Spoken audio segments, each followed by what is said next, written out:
Hi everyone, it's Simon Keeling here at weatherweb.net. Thanks again for watching on Wednesday the 16th of December. Now, if you would like us to let you know when these videos are updated, we can send you an email. Just send us a blank email to this address, generalweather-subscribe@weatherweb.net. That's the address that's on your screen now, and we'll add you to the list, and then we can notify you when the forecasts are updated. And no doubt you're in the throes of Christmas gifts at the moment, so why not give the gift of weather this Christmas? Yes, my DVD and books are both available, and you can visit this address now in order to get your books and DVDs ordered. Just a couple of days to go to guarantee Christmas delivery. Actually, you can click on the screen as well and it'll take you straight to that page, and you can see samples of the pages of the books and see some sample videos as well.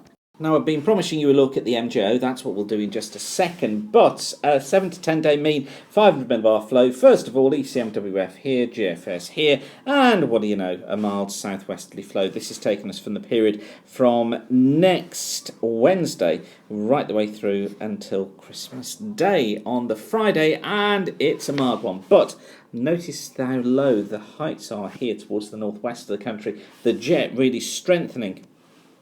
This, in fact, is the jet stream as of today. It was to the west of the country, blowing up here.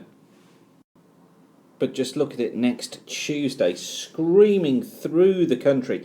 That's a speed of over 150 knots, so 165 miles per hour. The result of that would be some very stormy conditions in the run-up to Christmas. Now, of course, a long way away at the moment, but with the jet overhead, you could plan for some very strong winds. And in fact, these are the forecast gusts for next Monday evening running into Tuesday. And you can see gusts of 70 miles an hour plus across many parts of north and northeast England. In fact, it's got an 80 on there. You do have to account for the model overdoing it a bit, but certainly some very strong winds showing up.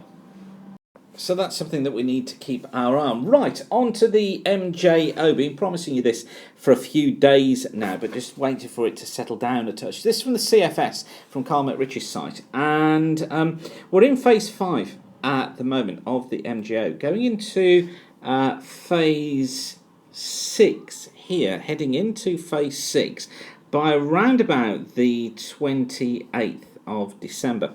That takes us through into the new year at around the 6th of November. So we're stuck in that phase for a wee while. Then we're into phase 7, coming out of phase 7 around about the 14th of January. So what do these phases mean? Well, typical phase 5 looks something like this, and what a surprise, it's what we've got now. Low than normal heights northwest, higher than normal down towards the south, and generally what you find in there is a screaming jet stream coming through. Yes, the potential for some chilly conditions if you do get a northwesterly just breaking through, but generally the west or southwesterly prevails, and the jet maintained because of this cold northwesterly flow coming into the back of it. Warmer air coming up from the tropics strengthens the jet, puts it through the UK, hence the reason that we get the very strong winds and unsettled conditions. So it's seeing us in phase 5 well into the new year.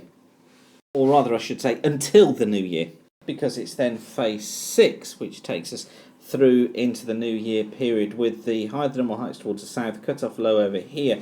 And this is kind of a change pattern. So this is the change pattern that comes in typically under phase 6.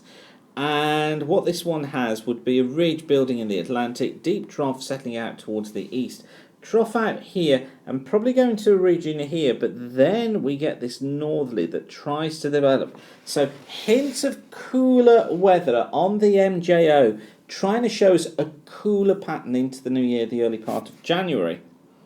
But you're a braver man than me if you try and read too much into that. But this is where it becomes interesting. This is the forecast of phase 7. So this is phase 7 from around the 6th of January onwards. Look what it does. Tries to build in a major high northwest of the UK.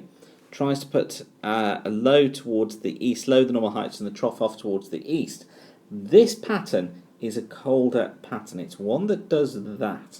So we get a northeasterly wind coming in. Much colder conditions, but not lasting long. This is from about the 14th onwards. This is phase, what phase are we into here? Phase 8.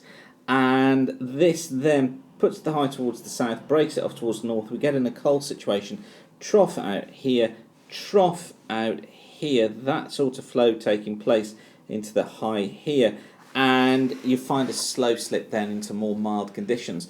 Now, this is a scenario that myself and Gary have been talking about for a while. He's picking up on his long ranges the idea of this sort of mild start to January, but then a change sometimes around, well, we thought around the 6th of the month, going into a brief hit of cold before then becoming milder again. And the MJO trying to back that up, and consistently it's been doing that for several days. And I've not been wanting to jump too hard on it, because I didn't want to alert you too soon, but now we've seen this consistently over the last few days coming in from the MJO. So it does kind of build our confidence in it. We'll have to wait and see. Anyway, I'm going to leave you with that for now. Don't forget to take a look at our books and DVDs. Go to www.weatherweb.net and click on Books by Simon in the top right-hand corner to take you directly there. Okay, I'm going to leave you with that for now, but whatever you do, thanks again for watching. Keep the sun shining, and bye for now.